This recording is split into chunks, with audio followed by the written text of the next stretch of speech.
You guys, I'm Truzuo interacting to F1 car regulations. With the new F1 car regulations, and I'm fairly new to F1, I wanted to see, what the difference is in the car regulations over the years. And hopefully he explains that and how they actually go about changing them and what they actually change to the car and what are like the requirements that teams have to meet. So let's figure it out. This is by Rick's F1 Edition. Regulations are an ever-changing thing. You can go from one year to the next, and the moment you see the cars on TV, my they God, can look just slightly different to almost unrecognizable from what they were once before. Dude, that front wing looks crazy. Cars over the years, ones with huge wheels, 6 wheels, 4 no way, wheels, 6 wheels, 3 wheels, and even 2 wheels. The FIA are the ones in charge of making these regulations for F1 cars. Oftentimes, they can make minor changes and sometimes major ones each year. Oh my God. A couple years ago, they introduced the 2022 regulations, which had F1 cars turn from this to this.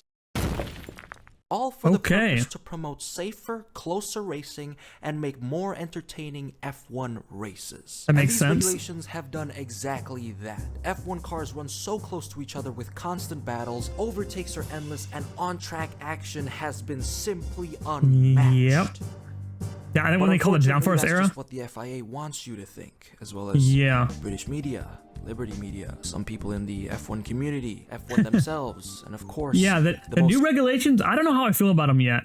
I feel like there's a lot of stir that people want it back to like. I think Max. I swear I saw like I think they want it. He wants it like 80% engine, 20% electrical, or something like that, or 70-30 or something like that. It's like I don't know. I just want it to be. I mean, half like you have what was it?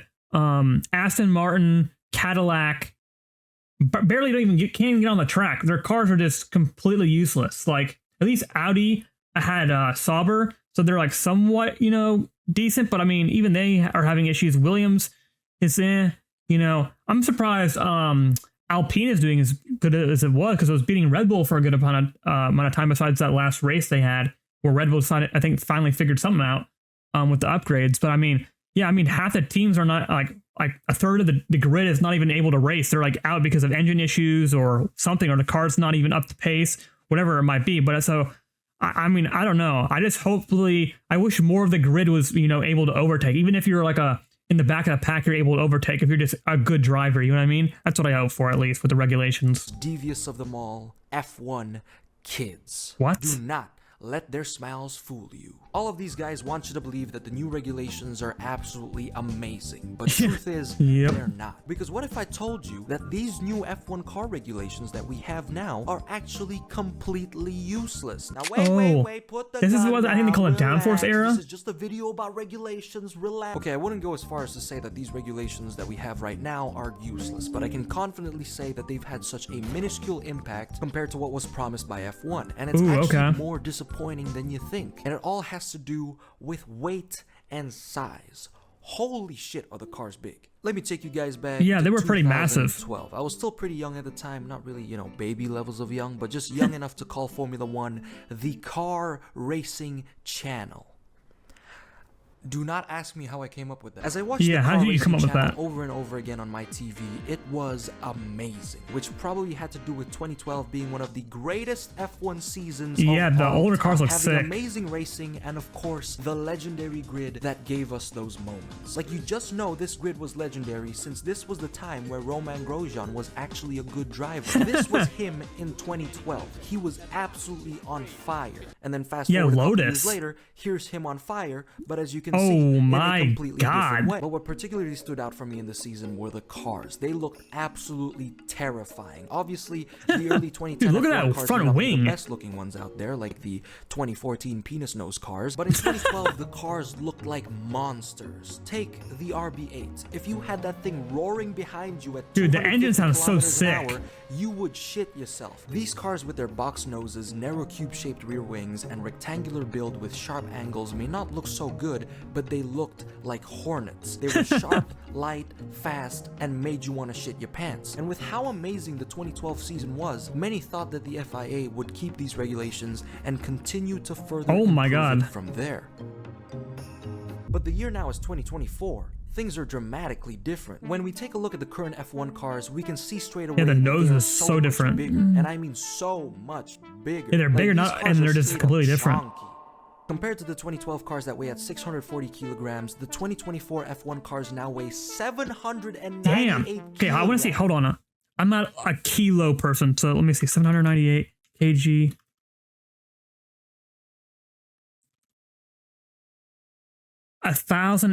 About roughly 1,800 pounds. 1,759 to be exact. That's for the 798. Like, what is that even equal to? Like 3 Discord mods? The keywords here are weight and size. Since the latest F1 cars Dude, they're massive. They're also so much bigger. While the width of F1 cars hasn't dramatically changed, its length certainly has. Oh my god, wow. F1 Why? cars are roughly 1.13 meters longer compared to the cars in 2012. When we first take a look at an F1 car, the first thing we notice is obviously how it looks. And I can't help but say that the 2024 F1 cars just straight up look fat, slow, and chopped. I think it just look very long. Have a very modernized and sophisticated look to them, which a lot of you guys may like, especially the side pods and water slide design at the back end of the water car, slide. which is just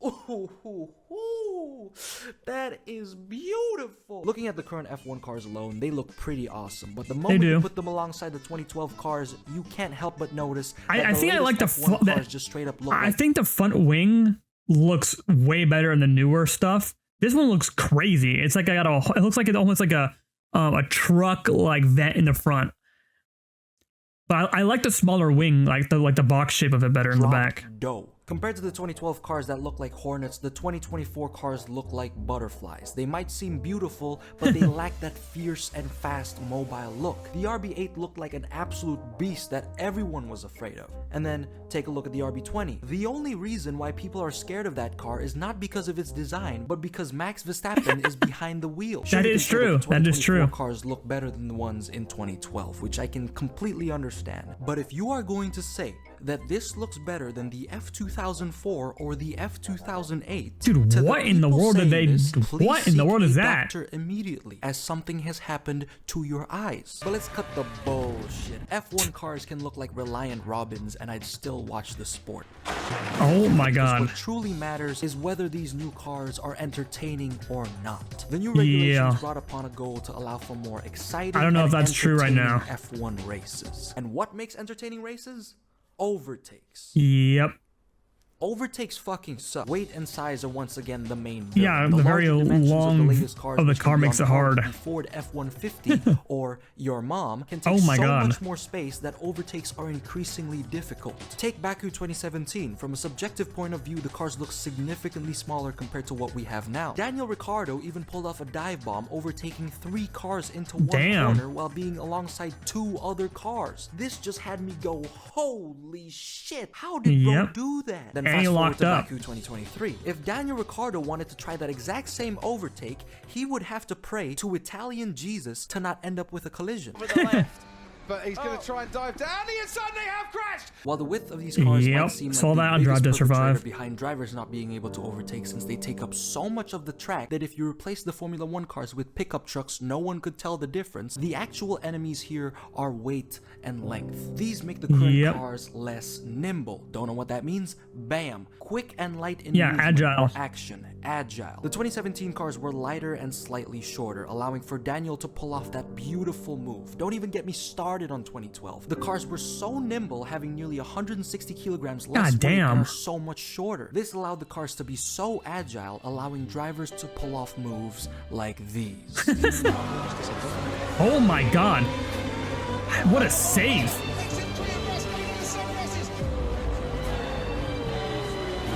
They're sliding a lot. Look at that. Now let's take a look at the new cars.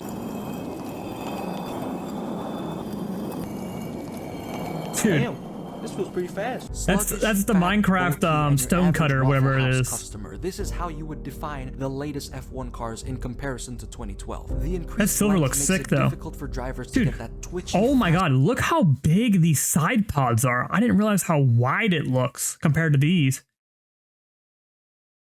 Look how much more of the car there is up here in the front. Damn. I still think the front wing looks better in the newer cars.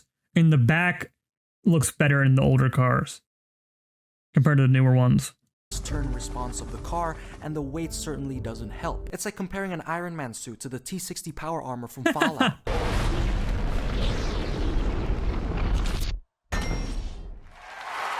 Dope movie, by the way.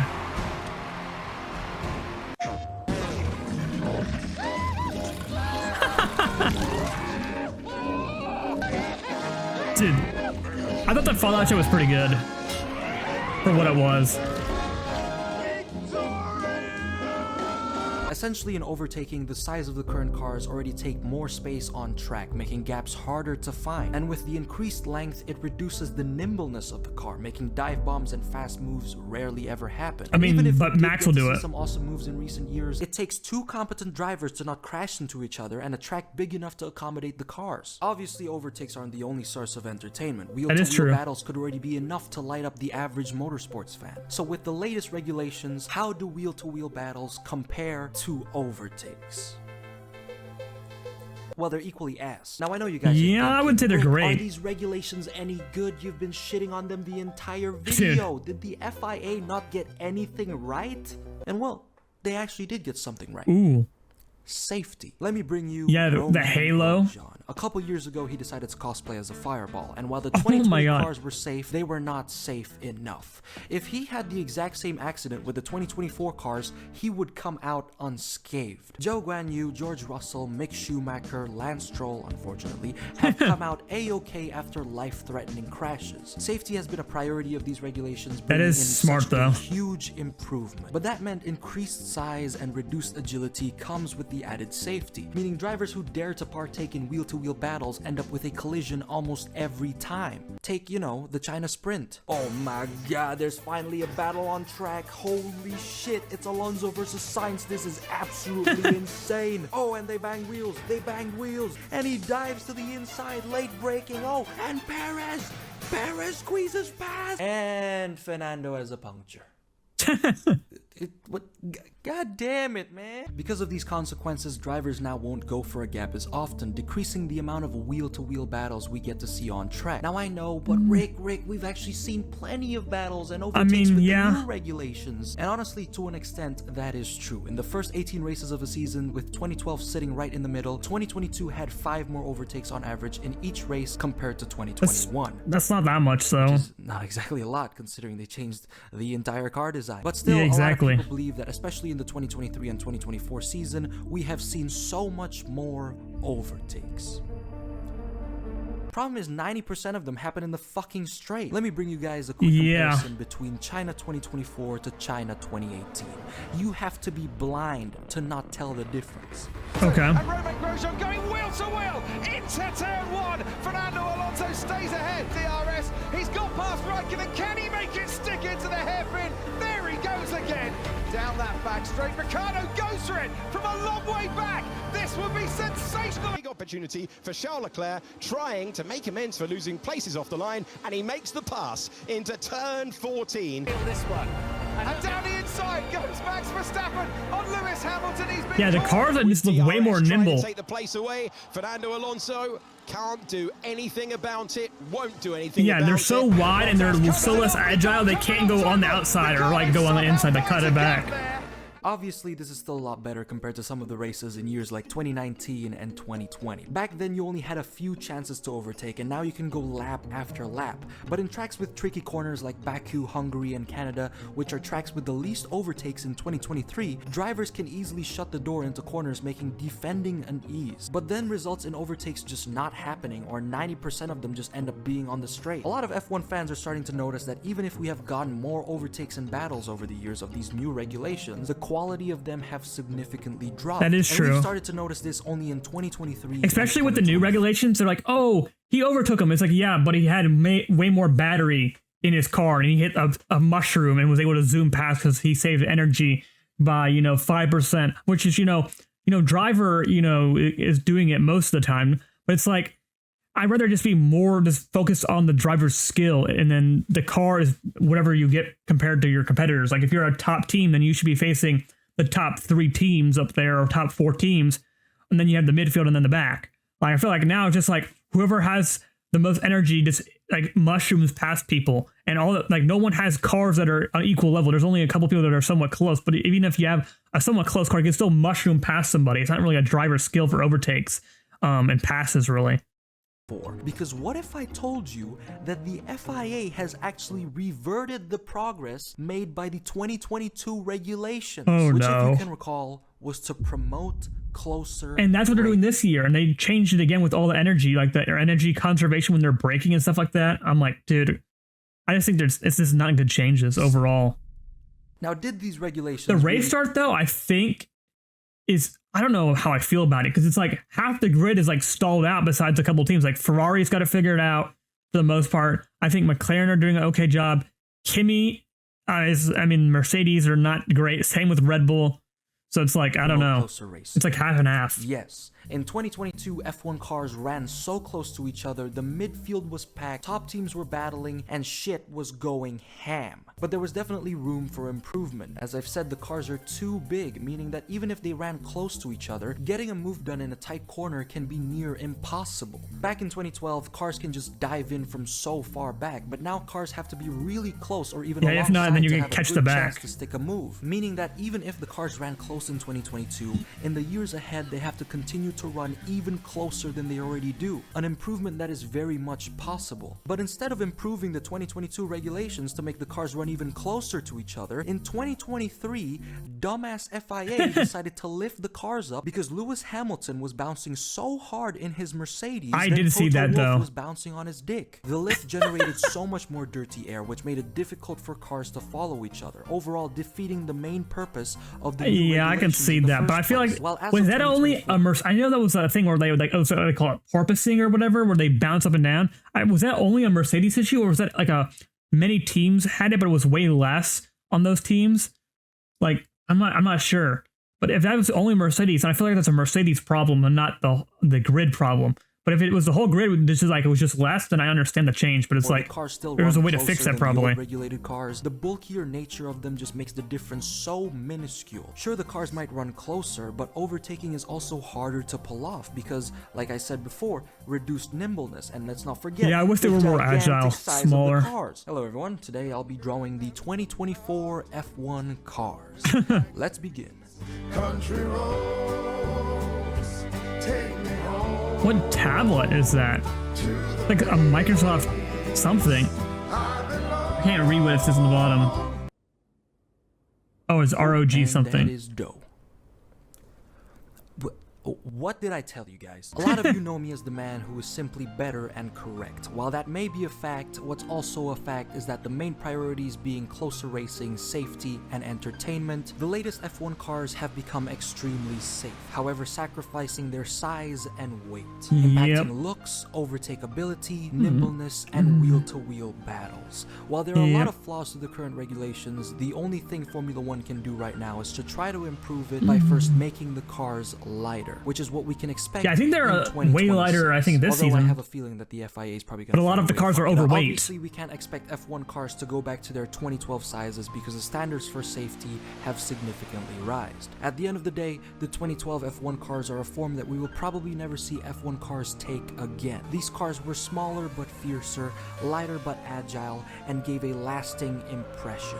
When you have that car screaming behind you, the sounds were so much better though. 100-fold. Please don't overtake me. And as for the 2024 F1 cars, that impression is relatively unchanged. Except you'll be saying, please don't eat me. Another great video.